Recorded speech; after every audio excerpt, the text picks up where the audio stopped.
dapat mong malaman, mga katanungan na dapat mong matuklasan. Nandito si Mommy Ray, makisaya at makipagkwentuhan. Kaya tara na, tara na,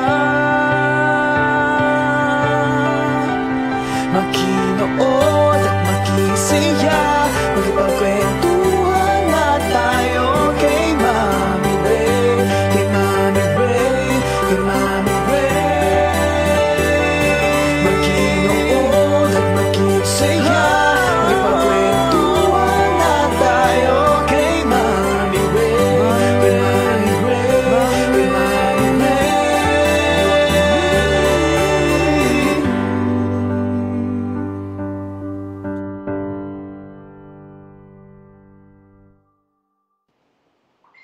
Hello, magandang gabi po. It's a Monday again and belated Happy Father's Day to all who are watching. Maraming salamat po for joining us tonight for another nice chikahan with Mommy Ray. But before anything else, I just want to say congratulations for last night Catwalk Philippines, our first Sun production event last night, Catwalk Philippines. Congratulations, it was a success event last night. Plus, I just want to congratulate all the winners. First, I want Mr. and Mrs. Micaela. It is Mr. Timothy Lusabio and Aya Lopez. Ayan, congratulations, Mr. and Miss Micaela. And our winner, Miss Catwalk Philippines, si Sherlyn Tarogin. I hope nasabi ko ng tama. Sherlyn Tarogin. Yan. And then our man of Catwalk Philippines, Earl Christian Langtin. Ayan. Congratulations sa inyong dalawa. It's another milestone for you. And also, I just want to promote our acting workshop this coming Saturday and Sunday.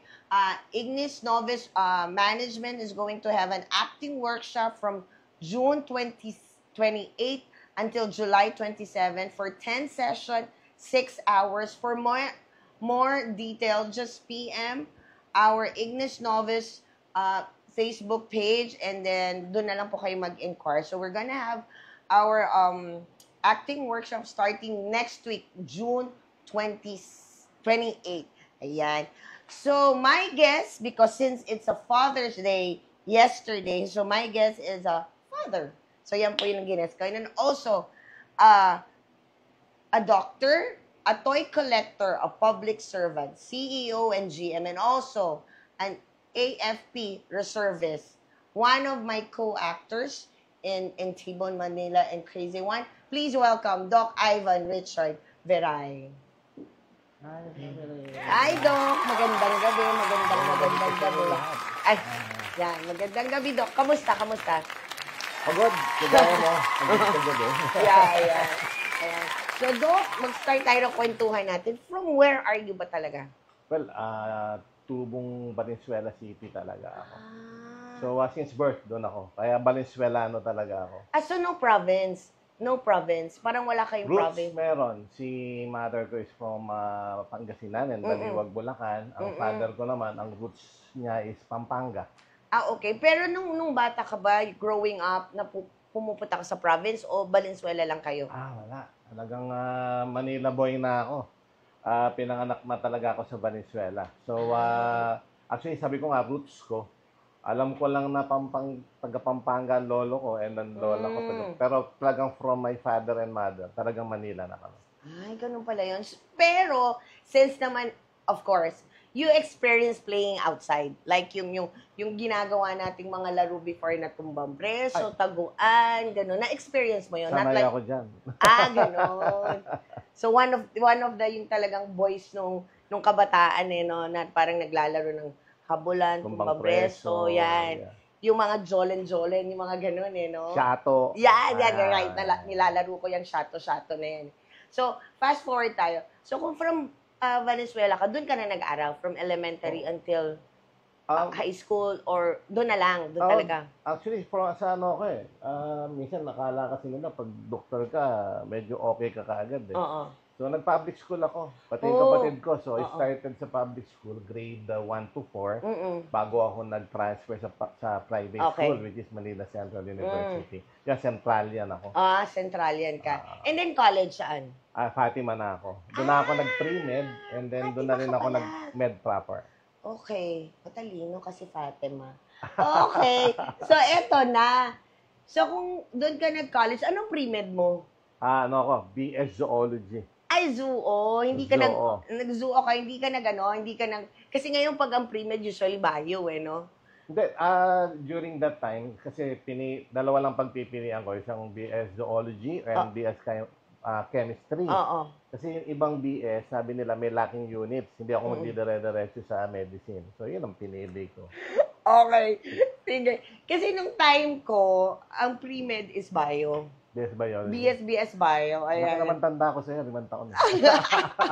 So, gano'n. So, maganda yun. Kaya sa iyo, Zoology. Zoology. Pero meron din naman tayong ng zoology before. So, ayun. So, from pre-med, and then, nung nag-med ka na, so while having med, ano talaga yung ginusto mo? Kasi di ba meron tayong internship.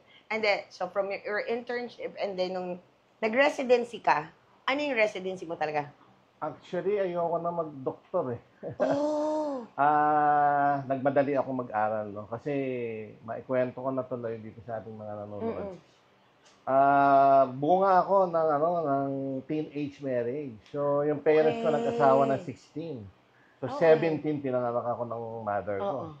So, just imagine, high school grad, di ba? Yeah. So, pagdating ko ng 4 years old, pinasok agad ako sa school para makapag-aral silang dalawa. Okay. So, I started young. 4 and a half, nakachamba ako, ginawa agad akong grade 1. So, Ay, oo. uso pa nun yan eh. Uso pa eh.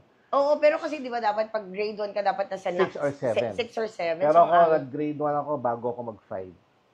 So, okay. nakatapos ako ng 10 years old ng elementary. And then, natapos ako ng high school ng 14. So, sabi ko, magmamadali ako. So, 17 and a half, tinapos ko ng 3 and a half yung pre-med ko. Nag-graduate na ako ng college. Okay. So, nanawa na ako. Sabi ko, ayoko na mag-medicine. So, ang bilis mo, ang pre-med mo for 3 years. 3 and a half. 3 and a half. Ang bilis Tapos, tinapos mo siya yung pre-med mo for 3 and a half. And then, nag-doktor ka na. Nag-vocational school pa ako ng computer during that time. So, So, tapos din ako ng computer course. Short course, 6 months. 6 months. Bago ako nag-medicine. So, nung nag-med ka, tapos residency. Kasi while you're having your medicine kasi, dun ka magde-decide sa residency mo kung saan mo gusto, diba? Anong residency mo? Pag-graduate ko, pagtapos ko ng nakapasa ng board, nag-surgery ako. Surgery talaga. Kaya lang during that time, kasi 3 na anak ko eh.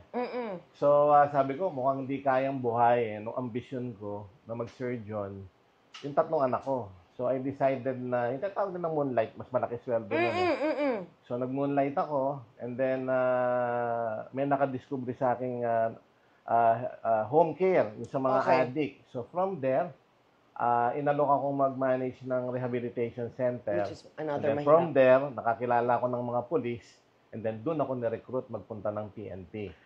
Kaya ako naging medical legal. Kaya ka naging forensic doctor. Pero, di ba, Doc, once na nag-PNP ka ba, dapat maging police ka ba dapat or hindi naman talaga? Nag-lateral entry ako. So, nung pumasok ako nung 1999, ay police senior inspector ako.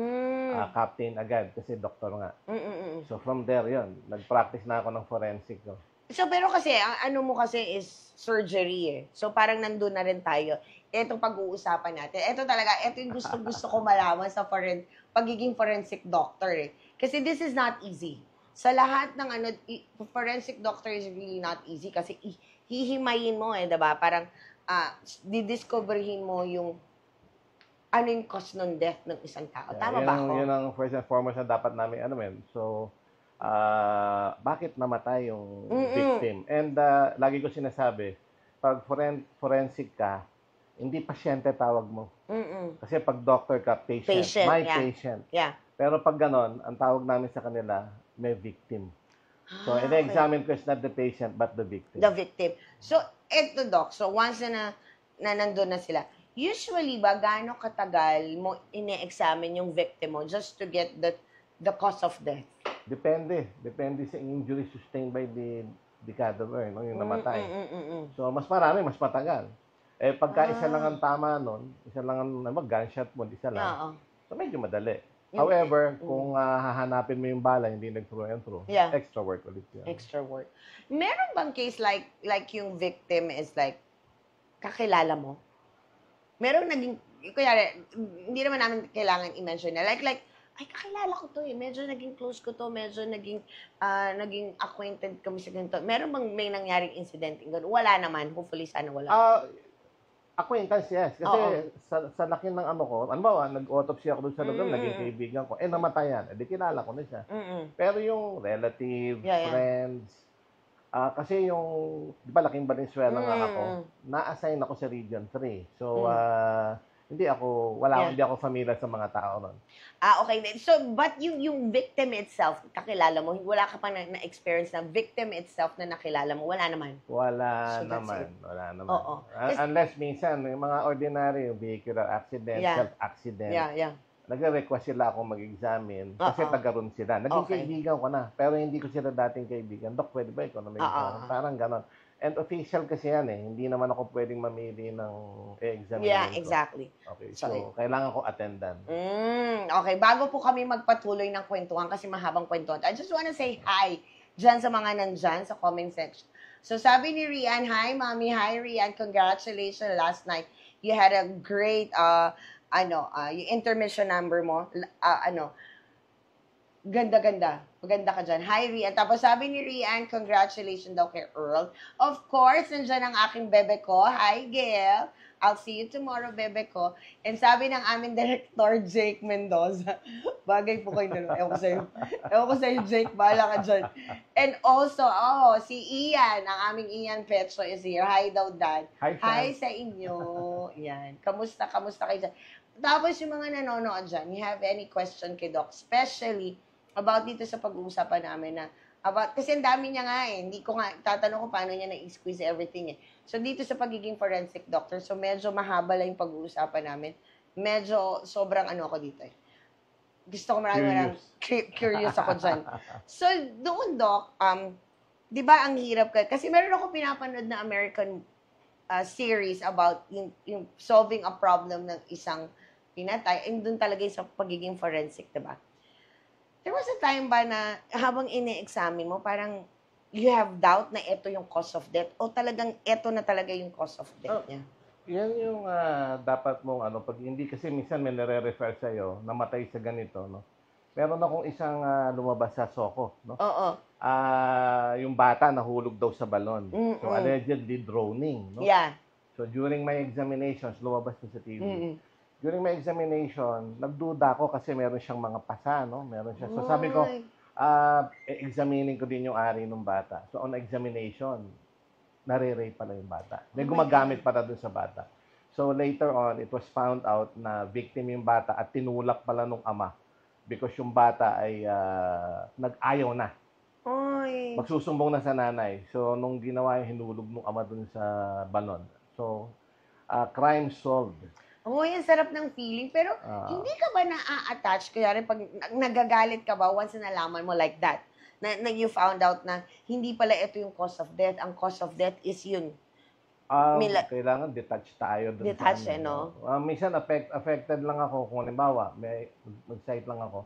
Yung bata nalunod, magkahiwalay halimbawa yung husband and wife. Tapos kaya nila papa-autopsy, nag-aaway sila kasi gusto nila magdemandahan mag-asawa sila. Because of parang negligence doon sa nag-aano. So doon ako na napabayaan yung bata. Yeah, pero kawawan. still wala kaming karapatan kasing ma-involve sa kaso eh. So trabaho lang. So, di ba sa PNP, hindi lang naman ikaw yung forensic doctor, madami kayo. Madami. So, hindi mo talaga mapipili na ito yung pipiliin kong kaso. Kung ano yung ibibigay nilang kaso sa'yo, that is... Sa isang region o isang province, isa lang. So talagang pagka nandun ka naka-assign, almost all cases refer sa'yo. Oh my God. Parang gano'n. So, noon, sa Bulacan ako na-assign, and then later on, na-assign ako sa Region 3. So, mas lumaki pa. Bago ako nabalik ulit ng Krame, bago nabalik ng Region 3. Oh, okay. So, for how many years ka naging forensic doctor? Nag-practice ako hanggang 2013. I started practicing 1997. So, mga 15 years siguro. 15 years ka. So, being a forensic doctor, yung time na yun lang talaga. Yun lang. Yun lang. Hindi pwede. Oo, Hindi pwedeng paghaluin. Okay. So, at saka, kailangan mo magtrabaho dahil 3 na yung anak ko Oo nung time nga. na yun. Oo, that Hindi time. pwedeng halo-halo. Yeah. So, that time, yun lang. Yun lang. Then, after mo being a forensic doctor, ano na nangyari? So, nung nag-forensic ako, aral yung mga anak ko, mag-graduate ng bunso ko, malaya na ako. Oo. Free na ako. Yeah. So, ayan, nag-politics na ako. Tapos, pumasok na ako sa co-op. Naging manager ako ng co-op. Kasi nung nag-politics ako, I have to leave PNP. So, nag-private practice ako. So, pero nung gumraduate yung bunso ko, I decided ayaw ko na talaga. Okay. So, yun nga, like doon sa kwento mo. So, after mo doon sa pagiging sa PNP na biging a forensic doctor, so dito ka na nagbumalik. So, pagiging politician or pumasok sa as one of the politician dun sa lugar mo, and then sinabay mo na yung co-op. Now, Nauna yung co-op. Nauna yung co-op. So, yung after the co-op, until now kasi nandun ka, di ba? So, you're the CEO and the GM. I started as board of director. Then medyo naging magulo yung takbo ng kooperatiba. So, nag-decide ng board of directors na i-appoint ako na CEO to manage the co-op temporarily. Yeah. So, that was 2006. So, ngayon, hindi na ako napalitan. So, yun na. So, I'm about to retire probably next year. So, dun na. So, after mo ng PNP, doon na. So, paano naman pumasok yung pagiging AFP reservist mo? Yung service ko late to lang. Last year lang. Oh. Kasi when I joined the Eagles Club, maraming reservists doon. Nainganyo ako. Yeah. Then yung best friend ko, yan. Sumama sa Air Force. Okay. So, wala namang palang plantilla ng doktor sa Air Force. So, Okay. napasok ako sa AFP. Sa AFP. Sa Army ako napasok. Sa Army ka. Kasi Army Reserve ako. Army Reserve ka. Okay, sige. Parang meron po ako nakitang comment na natatawa lang po ako. So, meron nagtatanong dito, si Ian Petso, paano kung tatamaan po kayo ng bala, bakit sa puso pa? Tapos sumagot siya, ako siguro mamamatay sa, ewan ko sa'yo, Ian. Hello, Daven! How are you, Daven? I hope naka-recover ka na sa pagod mo last night. How are you, Daven?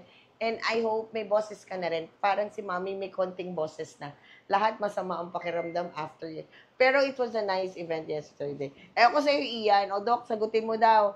Paano kung tatamaan po kayo ng bala? Bakit sa puso pa? Alam ko, tumatama lang sa puso.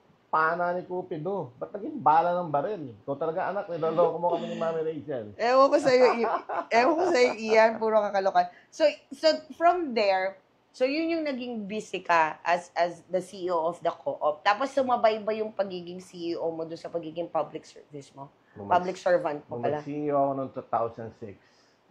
Inengganyo akong tumakbo sa barangay level. Kasi 2004, tumakbo ako ng city council sa buong Valenzuela. So, I lost. Yeah. So, sabi sa akin, total, nasa co-op ka na, mag-aang sked mo, try mo sa barangay level. Yeah. So, pagpasok ko sa barangay, nagsabay na yung co-op and barangay. Okay. So, pumasok na ako sa politics. Mahirap Nagtuloy-tuloy na. Mahirap no? Mahirap. Nagawad ka din, di ba? Alam natin niya, mahirap no? Pero it was fun, serving people. Yeah. Kung totoo ang serbisyo. Kung totoo ang serbisyo. Hindi negosyo. Serbisyo ang totoo. Okay, sige. Tapos, eto yan. So, while you're having kasi ngayon parang sabay-sabay, ano? You're a CEO and then, tapos yung toy collector natin, paano nag-start yung pagiging toy collector mo naman? Kasi yung pagiging toy collector mo, hindi mo masasabi ngayon lang eh. You have 4 bedrooms with full of toys. So when it start na nagkaroon ka ng naging toy collector ka?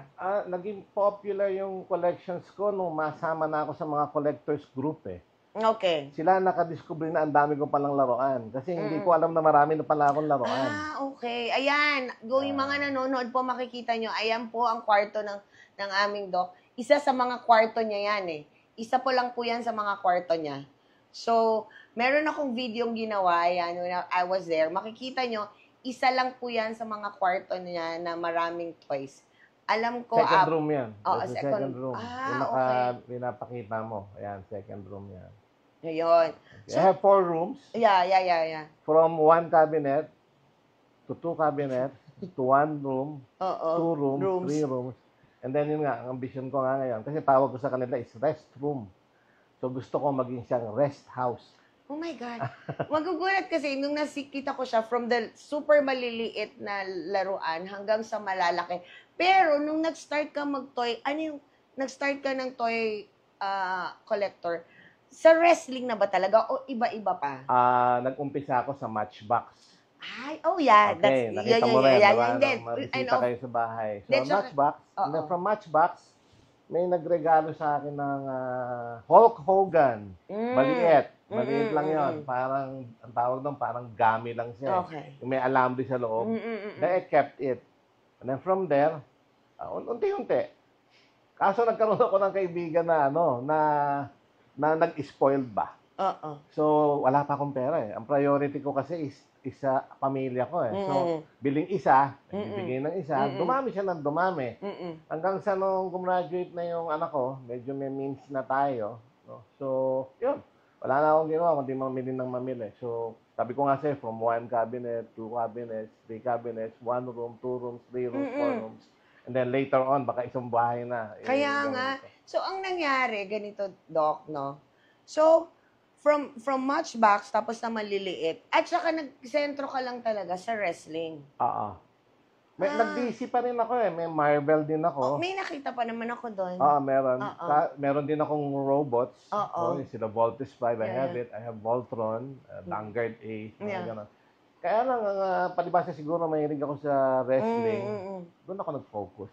Saka kasi during that time, medyo mahal yung mga Marvel eh. No? So itong mga WWE, kaya ng bulsa ko. Parang gano'n. Kaya niya, kaya niya po kasi Naawat na nga ako ni Mami Ray bumili. Kasi po, kaya niya po talaga kasi every week meron siyang bago, kundi 2, 3. Kaya niya nga po talaga. Pero since in demand alam natin pag in demand ang isang toy, nag-i-increase yung value niya. Tama ba? Sabi nila. Okay. Actually, kasi hindi ako concerned dun sa sinasabi nilang pag-vintage, pagka nakabox. Kasi nagko-collect ako to enjoy eh. Sabi ko nga doon na nung lumabas ako sa isang interview, I'm here to collect, to be happy, not to be somebody. Yeah. Yung iba kasi ginagawang status symbol ang pagko-collect. Yeah. So, open din yung house ko para bisitahin yun. Mas natutuwa pa ako pag bata ang bumibisita eh. Kasi pag ang bumisita, kapwa mo kolektor, ang dami pang pintas minsan. Pag bata, lalaruin lang eh, no? Kagabi yung apo ko, nalaro lahat yung laruan ko. Wala akong magawa eh. Pero meron akong, doon sa doon sa binideo ko kasi na room, meron kami natawa kami doon habang binivideo namin. Sabi ko, pati ito, anong toy yun? Parang hindi eh. Basta merong isang toy doon na sabi ko, pati ba to kino-collect mo? Okay. I don't know. Hindi si ewan ko na nga ba? Bakit? Toy figure ko yun. Hindi toy figure. Parang, it's a common toy, parang Doraemon or something, yung nandoon. Hindi ko alam. Nasasabi mo, hindi akin niya kay Jella yan. Parang ganon. Sabi ko, ay, talaga? Pero parang ang ganda eh. Kasi pag binuksan niyo po kasi yung bahay, nakakabinet yung iba. Parang merong natutulog. Tapos ayos na ayos talaga yung nalilinis mo pa yun? Oo, from time to time. Bawal humawak yun. Ako talaga naglilinis nun. Okay. Kasi para walang sisihan. Kasi minsan baka careless yung maglilinis. Mabakli yung kamay. So talagang ako yun. And before, hindi pa ganun karami yun, lahat kilala ko eh. Kaya lang ngayon, sa dami ng dumating, hindi ko nakilala. Okay. So, if ever, Doc, wag naman yung kanino mo naman ipapamana yung lahat toys mo? Hindi ko alam eh. Kasi, alam mo yung mga apo ko ngayon eh, hindi na sila familiar sa toy figures eh. Puro mga gadget na eh, no? Gadgets na eh, no? Yeah. So, sabi ko, pag bebenta ko na lang lahat. Grabe, kinulik na kulit Kasi tas kung bebenta binenta. ko lahat sabay-sabay, more or less, baka collector din ng Oo. bumili. Yes. I-treasure niya yung Yeah, laruan. exactly. Unlike kung iiwan ko lang, baka hindi na makita yung value ng collections ko. Pero, plano ko dati yan doon sa anak kong lalaki. I have one son. Yeah. Tapos kaso, iba yung gusto niya, at paalis nga yata. Yeah. And then yung mga lalaki, may tatlo kong apo na lalaki. Mukhang gadgets din ang gusto Parang gano'n. So wala pa akong alam na pag-iiwanan talaga. Oo, no? Kasi ang dami po talaga. Tapos meron din siya yung mga malalaking belt ng wrestling. Ayan, isa Yan, pa tapos sa... yung mga sing-sing ba? Pero may mga sing-sing. Isa pa sa collections niya, mga replica belts. Yeah. I have mahigit 3 dozen yata yung belts ko na Okay. inalis ko sa display Tinago ko muna sa lalagyan kaya hindi niya nakita. Pero Yeah. I think I have more than 3 dozens of replica belts. Saka yun, hindi ko binebenta Hindi kasi ako yung collector na bili ngayon, bukas benta. Yeah. Bili ngayon. Parang gusto mo sabihin, I have it before I have it. Oo. When I buy it, I keep it. Okay. Okay, tapos sorry po. So yun So you're enjoying collecting toys. Yeah. Tapos, dami nangyayari I've sa been kanya. collecting toys since age 12. I'm turning 58 next month. So how many years? Yun na nga. More than 40 years. 14, more than 40 years. So tapos, Doc, sir, you're a doctor, which is once in a while naman nagagawa mo pa din, diba? Even though, if it's not in the PNP, dun sa community itself, nagagawa mo pa. Tayo, Tapos you're an CEO na rin, and then you're an AFP reservist. Paano ka naman napasok sa pagiging aktor? Yan. Alam mo, Mami Ray, first love ko yan. Actually, talaga? nung second year high school ako, kagaya mo, nagteatro rin ako. So, nag-acting workshop ako sa PETA. Okay. PETA grad ako sa second year high school. And then from there, na extra tayo. Sabi ko nga, una ako na extra, yung unang movie ni Gabby Concepcion. So, yung Burgis. Okay. Sige. Andun ako, ganun lang ako, Mami Ray. Okay. So, nung nakita ko nga yun, ang payat ko pa dun Hindi mo makikilalang ako yun. So, from there, dumating yung point na fourth year high school ako, I have to choose. Kung magdodoktor ako or mag-artista ako. Sabi ng mami ko, it's doctor or nothing. Kung gusto mo, bahala ka sa buhay mo. Saan ako pupunta? I'm only 14. Yeah. And hindi ko naman kayang panindigan na mag-artista ako. So, pinili ko mag-med. Awa naman ni Lord, natapos ko naman. Yeah. Oo. Natapos naman natin yun. So nandun ka na, first love mo yung pagiging actor. Paano ka napunta ngayon? Kasi almost a year you're acting. 1 year pa lang. 1 year you're acting already in T-Bon. So, paano nangyari? Yun? nakakita ako ng acting workshop ulit sa Star Horizon. Okay. So, nag-enroll ako. Then from there, acting. Kasama ko dun sila, pangalan itong batan to. Nakalimutan ko tuloy. Ayan, teka muna. Isipin mo muna, Doc. Meron mga nagko-comment. Sabi ni Ian, napanood ko yan si Dad sa Batang Quiapo. Oo, pag-uusapan natin yung Batang Quiapo niyan. Tapos si Marvin is one of our followers or namin sa T-Bon. Si Marvin, sabi niya, good evening po, Mommy Ray and Dad po. God bless. Yes, Marvin, thank you. Tapos, anong toy? Ewan ko sa'yo, Ian. Hindi ko nga alam na hindi ko na nga matandaan kung anong toy. And of course, our Denise is there. Ayan, meron siyang emoji na pinadala. And then, meron pa sa baba. Tapos sabi ni Ian Pecho, ano po ang pakiramdam na nagiging isang pogi and at your very young age? Parang bitin, So, parang yan ang tanong ni Ian, how do you feel nung very young age mo, yung young age mo na pogi ka kasi nakasabayan mo si Gabby Concepcion? Actually, anak, isa ako sa naging contestant ng kauna-unahang Mr. Pogi ng Itbulaga. Okay! Ngayon lang natin nalaman yan. So, noon yan. pa lang, talaga na ako. And then, mahilig tayo dyan sa medicine, yung kauna-unahan ding Mr. Medicine. Although hindi ako naging Mr. Medicine, naging first runner-up ako ng Mr. Med. And then eventually, dalawa yon, isang Mr. Med, isang Mr. Popularity. Ako yung nanalo ng Mr. Popularity. So, hindi naman tayo feeling pogi, hindi naman tayo pogi. It comes out. If you're beautiful inside, it always comes outside. So, yung tanong mo paano ako nabalik sa And then from there, after acting workshop, yung boss ko doon, si si Madam, sabi niya, Ivan, magpakita ka nga ka sa especially for you. Sabi niya gano'n. Oh, yeah. So, yun. Nung makita ko doon, nakita na ako ni Brother Jigo. Okay. So, Sabi si ni Jigo, Jigo. Doc, sama ka sa Tibon. Ayun na. Nagsunod-sunod na. Nag-Tibon na ako. Tapos nakuha na ako nung isang, so may dalawa na akong nakaabang na extra na naman sa movie. Tapos yun nga, nasa Batang Quiapo. Okay. Yung Batang Quiapo, although di pa tinatanong ni Mami Ray, ay meron akong kuya sa Eagles. Na nandun, nalambingan na isama mo naman ako dyan. No? Okay. So, matagal niyang pinlano yun, matagal niyang pinag-isipan kung saan ako isisingit at nasingit na nga. Okay. Naging konsehal ako ni Guerrero. Ni Guerrero. No, which is, titignan natin kung mananalo siya konsehal o hindi. Kasi panoorin natin yan sa susunod. So, balik muna tayo doon sa acting mo doon sa Tibon. So, when you started the Tibon, so si Jigo din pala. Jigo pa rin. Kasi sa amin po dito sa management ko, it was Jigo who invited my management na maglala ng artist doon. So, it's also Jigo. Jigo, thank you very much. Jigo. And Jigo is a fellow collector. Oo, yeah. Nauna siyang makilala ko as collector. So, yung dalawang meet and greet ko, pareho siyang nandun. Yeah. Okay. So, eto na. So, nung nag-start ka sa Tibon, parang meron kayong proseso no?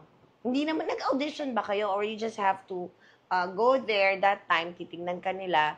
Kasi iba yung proseso nyo sa proseso ko So, paano nangyari sa inyo sa Tibon? Well, dumaan ako sa proseso Paano? So, yung proseso natin is nag-audition ako, pina-arte kami, masaya lang.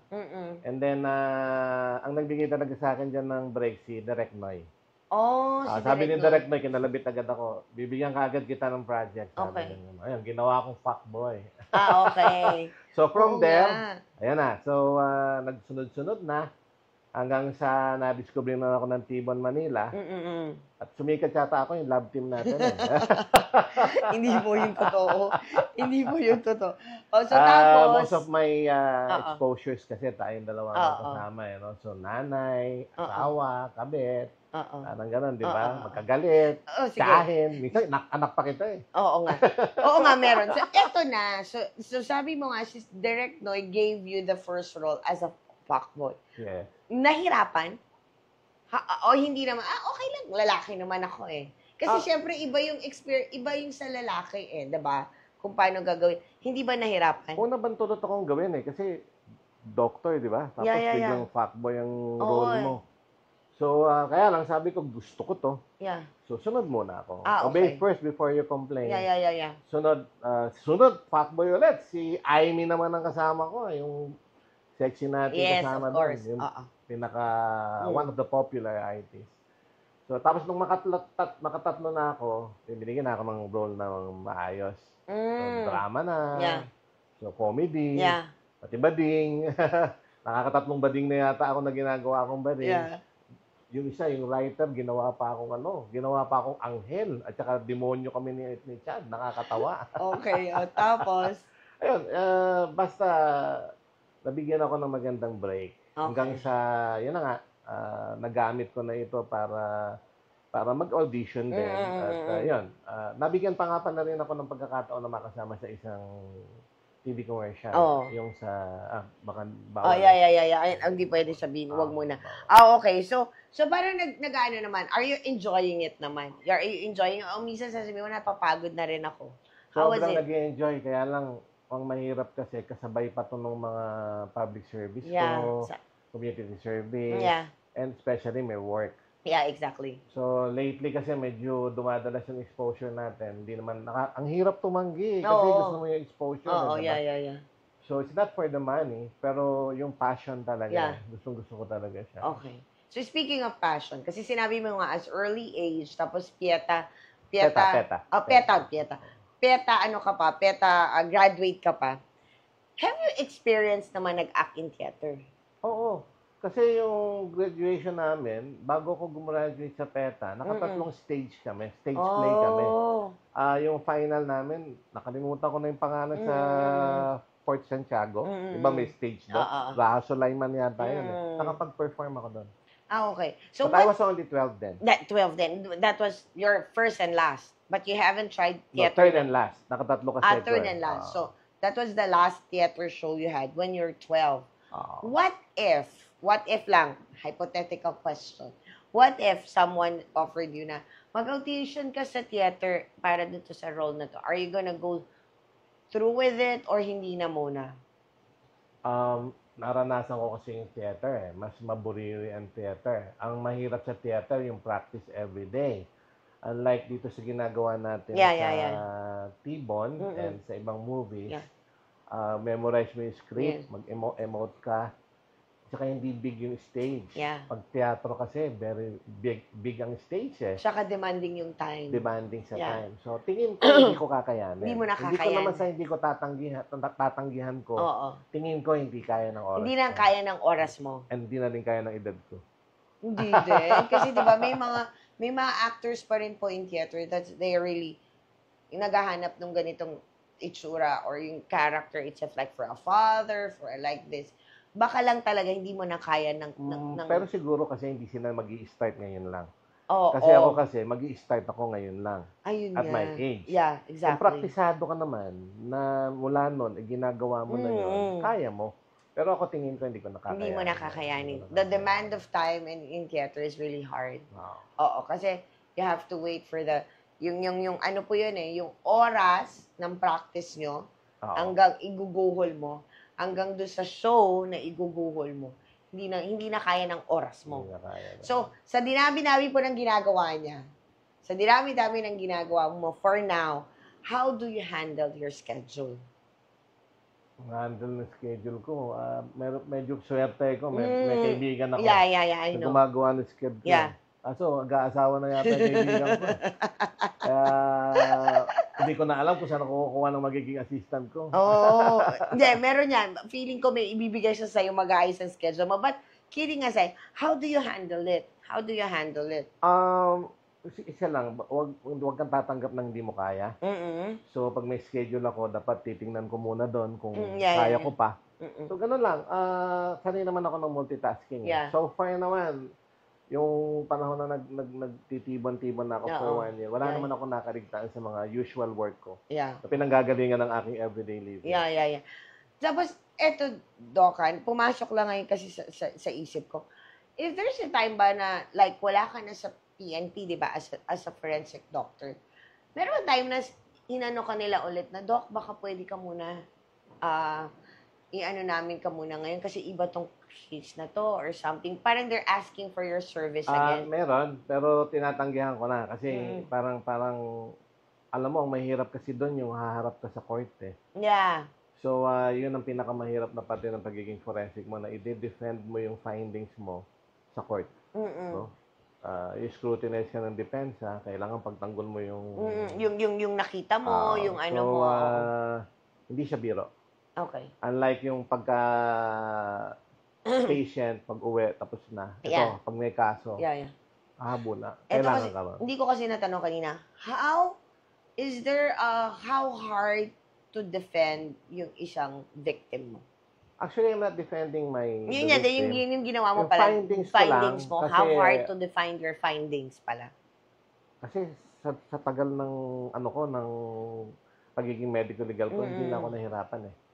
Pero nung bago, naranasan ko yung qualifying pa lang, are you an expert witness, are you not, lalo na yung unang taon ko nang nagsosolo na ako. Kasi pag pinakawalan ka at nalaman nilang kauumpisa mo lang mag-practice, sisinuhin ka talaga ng mga lawyers eh.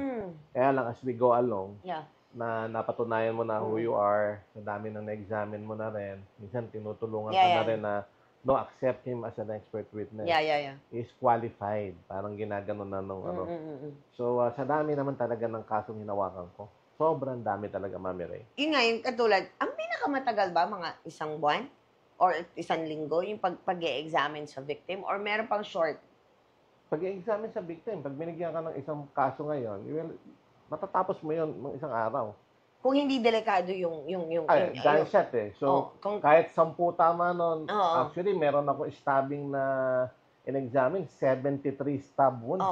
Tinapos ko yun. Hindi ko pwedeng iwanan yun. In one day? Or in one sitting. In one sitting? Okay. So, walang tulugan? Hindi naman din. Okay. So, Ample akala ko time kasi lang din. matagal eh. Akala ko kasi matagal. Actually, Parang, kasi hindi doon nagtatapos eh. Oo. After that, you will have to convert yung findings mo into a report. oo, yeah. Diba? So, Exactly. pag uwi mo, gagawa ka Oo, ng report. oo. Pagdating mo sa office, gagawa ka ng Mm. report. And ang pinakamahirap doon, yung presentation to court. Pagka naging kaso. Okay. So, yun. So, may mga question ba kayo dyan? Ayan, may question po. Malupit ang acting ni Doc sa tagpo-taguan sa Thailand. Wow! Ay, oo nga. Thank you. Oo nga. Thank you, CJ. Yeah. Tagu-taguan sa... Ay, eto yung ano. Mumu. Yung mumu. Okay. Na-remember kasi iniisip ko, ano yung tagu-taguan? Ay, eto yung may mumu, yung may maraming namatay. Na parang few lang yung nabuhay. Now, you can watch this in Tibon Manila YouTube channel para mas maganda pag pinapanood nyo. So, ngayon, Doc, at your age, meron ka pang gusto pang gawin? Siguro, ma-maximize ko yung pwede kong magawa sa passion ko. Kasi siyempre ngayon, pa-extra lang. Parang masarap siguro maging tatay ng isang popular. Ganon. Okay. So, kasi ngayon, kagaya niya, no?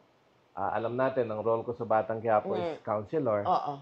At sa likod ka lang. Yeah. Unlike kung halimbawa, may role ka talaga as counselor, may papel yun. Yun yung mga gusto kong marating ko pa. Hindi ko naman inaangat siguro na maging bida pa eh. Buti Parang nga sa Tibo, nagiging bida parang tayo. yung having a conversation with a character. With a character With the main itself. character. Okay. Hindi yung nasa background ka. Okay. No, maganda yung experience. Alam mo naman yung maganda yung experience. So, Doc, like in this point of your life now, nasaan ka na ngayon?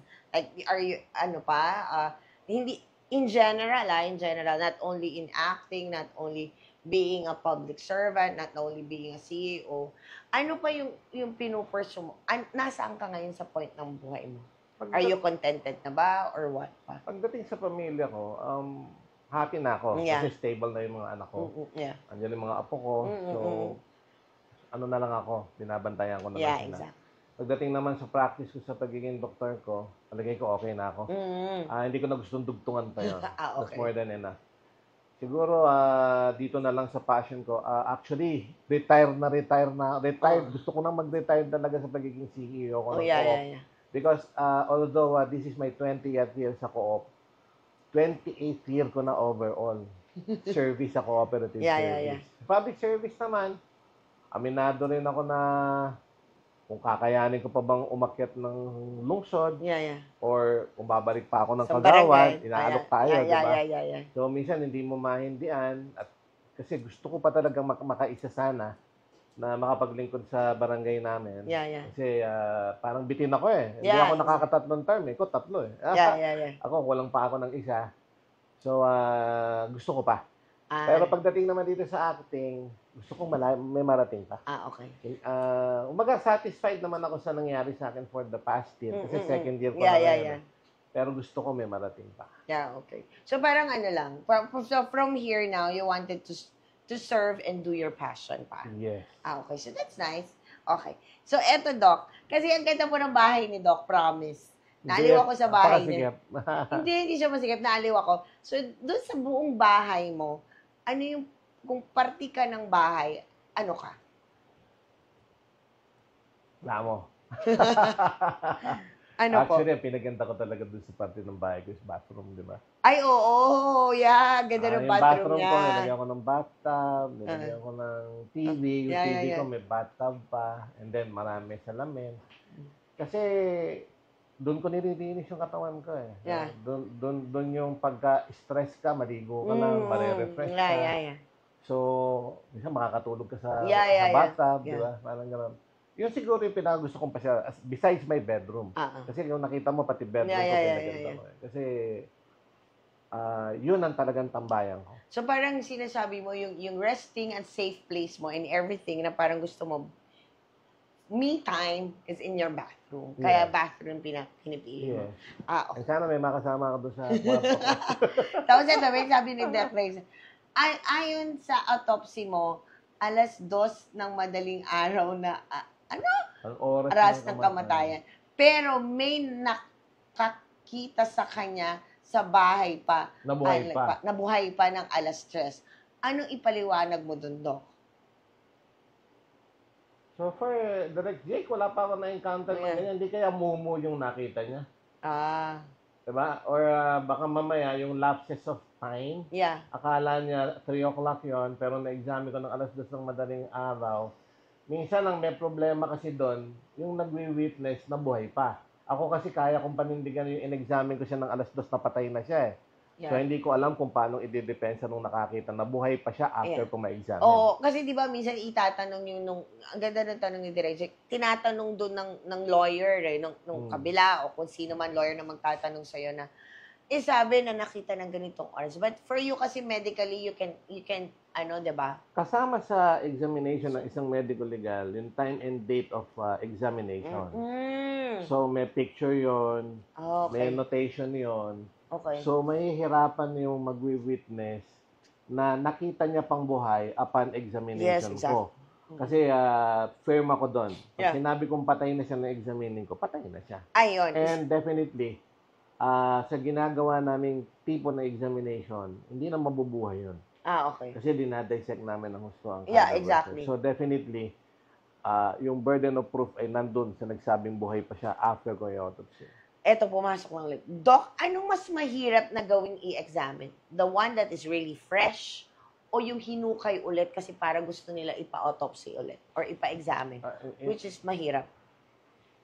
Actually, parehong mahirap yun. Kaya lang, ang tinuturing mo kasing fresh minsan dyan, yung hindi pa na-embalsam. Hindi, hindi. Yung like yung namatay ngayon, o like hindi pa na. Mas masarap, mas madali i-examine yung kamamatay lang. Yung kamamatay. Kaysa sa yung pagdating mo matigas na. Oo. So, mas gusto ko yung pagkatapos ng crime scene, in-examine ko. Yeah, oo. Kasi di ba meron nangyayari minsan, yung pinapahukay kasi gusto nila ulit exhumation. I-examine. Oo. Mayon ba mahirap kasi na-involved na yun? Mabigat yan. Kasi ang reporting nun, pati yung di-describe mo, pati yung hinukay mo, Yeah. yung lalim ng hinukay mo, yung casket. Yeah. Medyo mabusisi yun. Yun. So, extra effort yun. May nagawa ka ng gano'n? Nagawa na ako. Actually, my first case sa Region 3 is exhumation ka agad. Ay, talaga? Exhumation ka agad. So, kasi pagka nagawa mo na, alam mo na. Oo. So, sabi nga, dapat may mastery ka kaagad eh. Kasi walang take to sa examination ng medical legal. Kaya nga kasi 'di ba, parang mas okay yung fresh compared dun sa yung kasi syempre paano kung yung merong cause, paano yung doc, kunyari ang cause of death niya, sinasabi dun sa report is because of the blood, may infection of the blood or something injected. Wala na nga dahil na-involved na, paano yun? Mas mahirap ba yun? O may matitrace ka pa na makikita? Ano na yan, papahistopat na natin. Ay, papahistopat. So what I'm doing is, kukuha na lang ako ng mga organs, dadalhin ko sa laboratory for histopathology. Oo, kasi dadaan naman yung dugo dun sa sila na yan, hindi na yung, kasi ako gross eh. Yeah, gross. Sa gross ako. Yeah, okay. So pagdating sa cells, hindi na ako. Yeah, okay. Ano na yung pathologist. Ayan. Sige. May nagpa-flash na po sa screen namin. Ang bilis, matatapos na agad yung isang oras. So, yun. Doc, marami ka sasakyan eh. Madami po siya sasakyan. Sa dinami-dami ng sasakyan, kung tatanungin kita, anong sasakyan ka, if ever?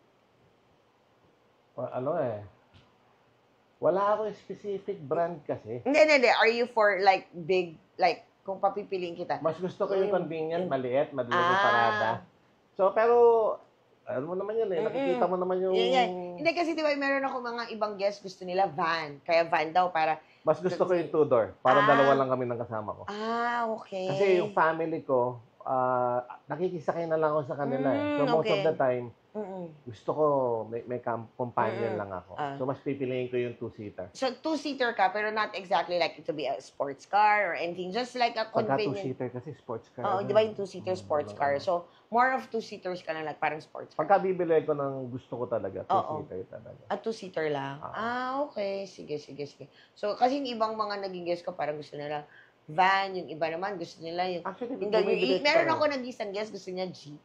Jeep. May ganun siya. So, ikaw, talagang two-seater car. Any Sports car, brand, o sports any car. brand, any brand, two-seater.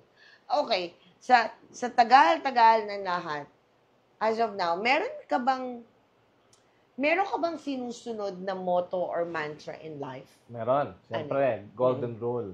Oh. Do unto others what you want others do unto you. Okay. So, kaya gusto ko puro kabutihan yung ginagawa natin sa kapwa. Yeah. Hanggat maaari, ayoko nang manakit, ayoko Yeah. makasakit. Yan. Golden rule. Golden rule niya yan. Oo, kasi di ba, it comes back eh. Kung ano yung pinapakita mo, the people will help you. Tsaka meron po talaga isang tao nagsabi sa akin, pilitin mo maging mabuting tao. Yeah, pilitin mo maging mabuting Mahirap tao. yun. Oo, mahirap maging mabuting tao. Eh. Madaling magpakamabait or anything, pero pilitin mo maging mabuting tao. Sabi ni Direct Jake sa comment, gusto ko yung CR ni Doc, especially yung bathtub. Yan yung sabi ni Direct Jake. Diba? Bakit direct? Para meron siyang pinapahiwatig dun sa gusto ko yung CR. Pero meron pa po isa may gusto dun sa CR ni Doc. Tuwan-tuwa. Gusto-gusto yun. Si Erin. Gusto Doc, doon tayo sa CR. Yan. Sabi ko naman sa kanya, pwede siyang maligo nun pag gusto niya. Okay. Tapos Doc, sa dinami-dami ng ginawa mo as of now, parang sabi mo nga, nagawa mo na yung mga pagiging tatay, lolo, tapos naging bading ka na, naging angel ka pa, or anything. Aside from having be part of a series or any movie or anything na magkakaroon ka ng dialogue with an actor na hindi mo naman sinabi na gusto mong sumikat, meron ka pang gustong dream role? Siguro pinaka nagandahan akong movie, yung base sa age ko, Yeah. yung Seven Sunday. Ay, Yung that's kay nice. Ronaldo Valdez. Oo. Parang gusto kong magkaroon ng gano'n na ako tatay. Oo. Tapos iikot sa akin yung istorya. Yeah. Parang gano'n. Oh, okay. Sana mabigyan tayo ng pagkakataon ng gano'n. And one more thing, yung kay Joel Torre, yung kasama niya yung apo niya. Yeah. Gusto ko. Yung mga gano'n, parang true to life. So, lalabas yung acting. Ano mo Yeah. Bawas mo talaga. Yun yung maganda yan. Oo.